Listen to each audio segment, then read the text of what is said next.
नमो नमः बच्चों, मैं प्रीति अग्रवाल आज लेकर आए हैं उत्तर रामचरितम और इसके कथानक के बारे में। हम पढ़ेंगे इसके रचनाकार महाकवि भवभूति और इसकी पात्र रचना के बारे में। महाकवि भवभूति ने अपने कार्यकाल में 3 रचनाएं की, मालती माधव, महावीर चरितम और उत्तर रामचरितम। उत्तर रामचरितम को इनका सर्वश्रेष्ठ नाटक कहा जाता है। इसके अंदर 7 अंक है। चलिए बच्चों आगे देखते हैं।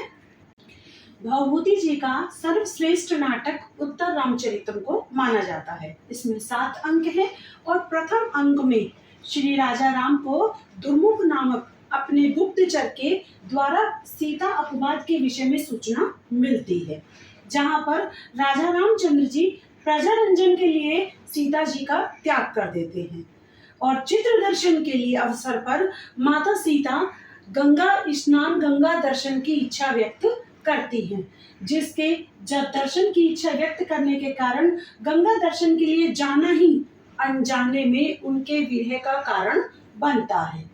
द्वितीय अंक का प्रारंभ 12 वर्ष के पश्चात होता है, जहां पर आत्रेय नामक तापसी वासंती नामक वन देवी के साथ संभाषण करती है।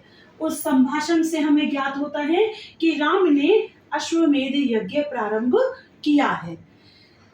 महर्षि वाल्मीकि किसी देवता के द्वारा सौंपे गए 2 प्रखर बुद्धि बालकों का पालन कर रहे हैं। राम दंडक आरण्यक वन में प्रवेश कर शूद्र मुनि का वध कर देते हैं।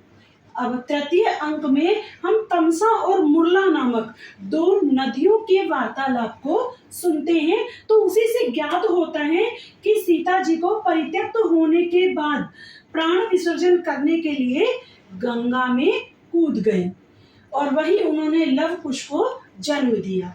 लव कुश की प्राणों की रक्षा माँ सीता ने करके वाल्मीकि को उन्हें समर्पित कर दिया। जब समर्पित कर दिया गया तो आज उनकी 12वीं जन्म की वर्षगांठ है और इस उपलक्ष्य में गंगा जी सीता जी को आज्ञा देती हैं कि जाओ और अपने कुल देवता सूर्य भगवान की उपासना करो। उनकी उपासना करने के लिए भागीरथी से उन्हें यह वरदान प्राप्त होता है कि तुम्हें कोई देवी और देवता भी देख नहीं पाएंगे। तो पुरुषों की तो बात ही क्या। अब जब सीता माता वहां पर पंचवटी में प्रवेश करती हैं, साथ ही रामचंद्र जी भी पंचवटी में प्रवेश करते हैं, जहां पर सीता जी रामचंद्र जी को देखकर अत्यधिक भावुक और व्याकुल हो जाती हैं और उनको छूने का प्रयास, अदृश्य रूप में छूने का प्रयास करती हैं, जिसे रामचंद्र जी अनुभव तो करते हैं किंतु देख नहीं पाते और वो अचेत हो जाते हैं।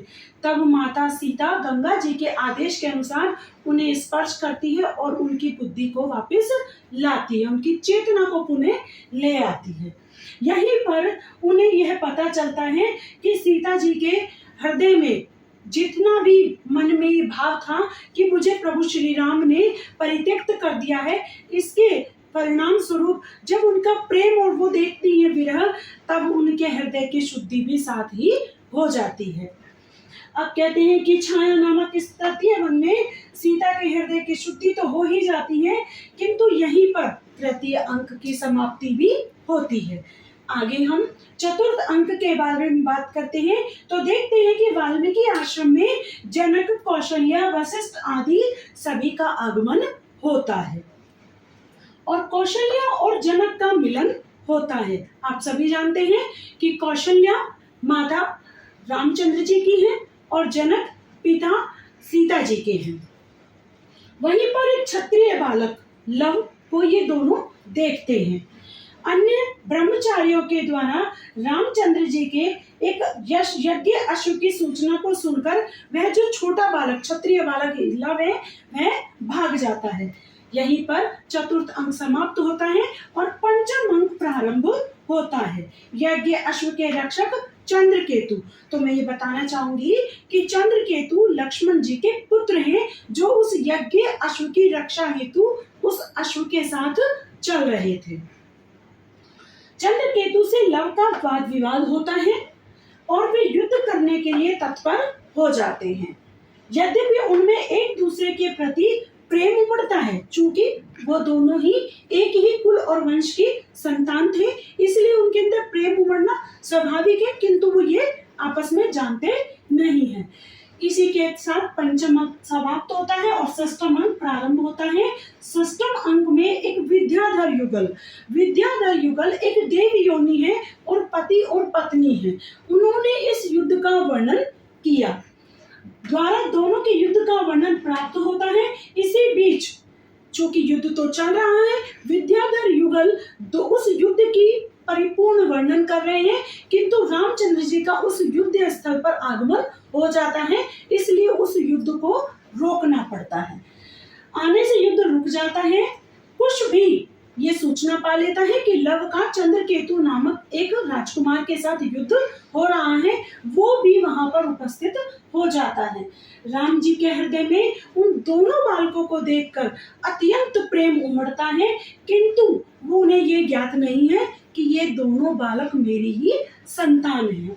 सप्तम अंक के गर्भांक नाटक में प्रयोग होता है और कवि ने यहाँ पर राम और सीता का वाल्मीकि की योजना से मिलन करवाया है, अर्थात यहीं पर कथानक सुखद रूप से समाप्त होता है। अब हम देखेंगे पात्रों की परिचय, जिसमें पुरुष पात्र को देखिए बच्चों। सूत्रधार, चूंकि उत्तर रामचरितम एक नाटक है और नाटक के मंचन में ही आपको पता है कि जिस तरह से इस वर्तमान समय में एंकर जैसे कि सूचना देता है, ठीक वैसे ही संस्कृत के नाटकों में सूत्रधार हुआ करते हैं जो नाटकों के बारे में सूचना दिया करते हैं। हम बात करते हैं नट की। नट होता है सूत्रधार का सहायक। रामचंद्र जी जो उत्तर रामचरितम के नायक हैं, लक्ष्मण जो कि इनके भ्राता हैं, शत्रुघ्न जो कि इनके छोटे भ्राता हैं, जनक जो कि माता सीता के पिता हैं, अष्टावक्र ये एक ऋषि हैं और साथ ही जनक जी के गुरु हैं। अब बात करते हैं वाल्मीकि की, तो वाल्मीकि वो मुनि हैं जिन्होंने दोनों बालकों का लालन पालन किया था। सौदातकी और दंडायन ये दोनों ही वाल्मीकि जी के शिष्य हैं। कुश और लव माता सीता और रामचंद्र जी के पुत्र हैं। चंद्रकेतु लक्ष्मण जी के पुत्र हैं। सुमंत्र ये चंद्रकेतु के साथ हैं, इनके साथी हैं और दशरथ जी के मंत्री रहे हैं। विद्याधर ये वो देव योनि के युगल हैं जिन्होंने युद्ध का वर्णन किया था।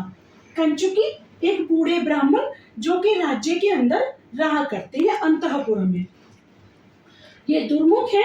दुर्मुख वो पात्र हैं जो गुप्तचर आकर राजा रामचंद्र जी को प्रथम अंक में सीता अपवाद की जानकारी देते हैं। अब बात करते हैं शंभुक की। शंभुक वो शूद्र मुनि है जिसका वध श्री रामचंद्र जी किया करते हैं। मुनि कुमार जो कि लव और कुश के साथ के बच्चे हैं। सैनिक जो कि चंद्रकेतु के साथ आते हैं। अब हम बात करते हैं स्त्री पात्रों की। सीता देवी इस उत्तर रामचरितम नामक जो नाटक है उसकी प्रमुख नायिका है। वासंती ये वन देवी है।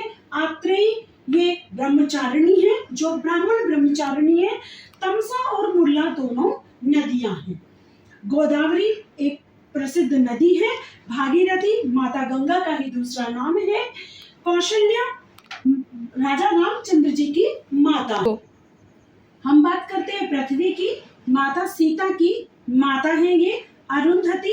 ये वशिष्ठ मुनि की पत्नी है। वशिष्ठ मुनि के बारे में आप सभी जानते होंगे। राजा रामचंद्र जी के दरबार में जो प्रमुख मुनि हैं वो है वशिष्ठ मुनि। विद्याधरी हमने पहले भी बात की कि युद्ध का वर्णन विद्याधर युगल के द्वारा किया जाता है। उनकी पत्नी है ये प्रतिहारी। अंतःपुर की जो प्रथम रक्षिका है उन्हें कहा जाता है प्रतिहारी। अगर आप बच्चों चाहते हैं इसका स्क्रीनशॉट लेना तो आप इसका स्क्रीनशॉट ले सकते हैं।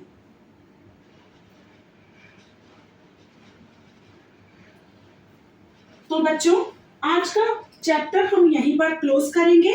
इसके आगे का जो इसका पोर्शन है सेकंड पोर्शन जिसमें हम पढ़ेंगे इसके प्रमुख श्लोक, इसके अंकों के नाम जो कि आते ही रहते हैं परीक्षा से संबंधित जितनी भी महत्वपूर्ण चीजें इसकी बाकी हैं वो हम इसके सेकंड पार्ट में बनाएंगे।